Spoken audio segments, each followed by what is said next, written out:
Ariel! Repass mo lang. Kamusta mo pala yung guesting mo? Okay naman. Nakita ko doon si Brian kasi may guesting din siya para sa ibang show niya kasi may sunod.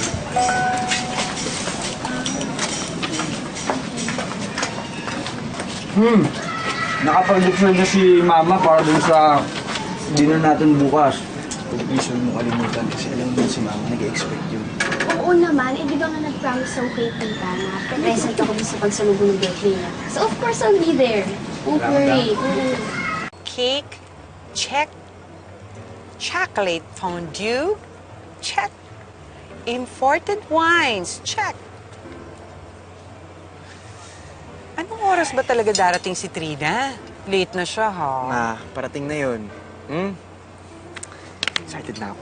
Alam mo naman kung pwede lang siyang pumunta doon sa bongga kong party, eh. Eh di sana hindi na lang tayo nag-dinner, di ba? Alam naman yung schedule namin, di ba?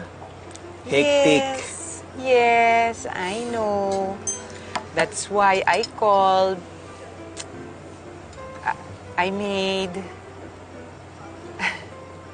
Kaya ako gumawa ng separate dinner na magkasama tayong tatlo. Alam mo namang kahit na hindi talaga kayong totoong mag-girlfriend ni Trina, alam mo namang I love her like my own daughter. Alam mo yun, di ba?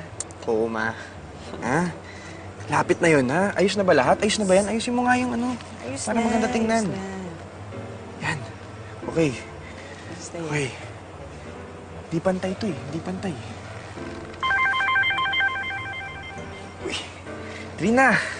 Oh, saan ka na ba? Dito na kami. Pat!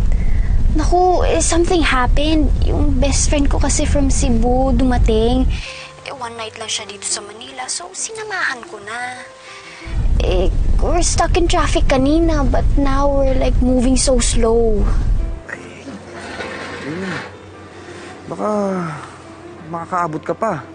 Alam mo si Mama, nag-expect yun. Nandito na kami. Nakaset up na lahat.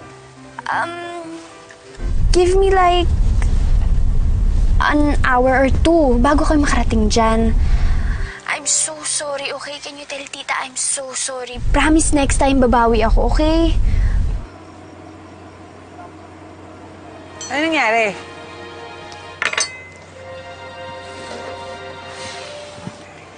Naipit daw sa traffic. Taping eh. Pa naman niya si Trina, ha? Bad trip siya. Sorry talaga, friend, Naku, hindi, okay lang, okay lang. Kuya, baka pwede mo naman bilisan. Baka may shortcut dyan, somewhere. Ma, babawi naman siya sa'yo eh. Sige. Basta i-cancel mo yung wine. Bakit ka-cancel? Order tayo ng marami. Ba't ka... Hindi na, anak. Sige na, mag-share na lang tayo ng order. Sige na. Ano ka ba? Sige na, sige na. Bad trip siya. Huwag ka na, ngiti ka na. Anong gusto mo? Order tayo marami. Boss, boss! Ito yung menu, yung pinakamahal na wine dyan. Ha? Ngiti na yan. Kaya tayo maganda yung setting. Tayong dalawa na lang. Hindi natin kailangan si Trina. Shit. Sige na. Ano dyan? Sige na.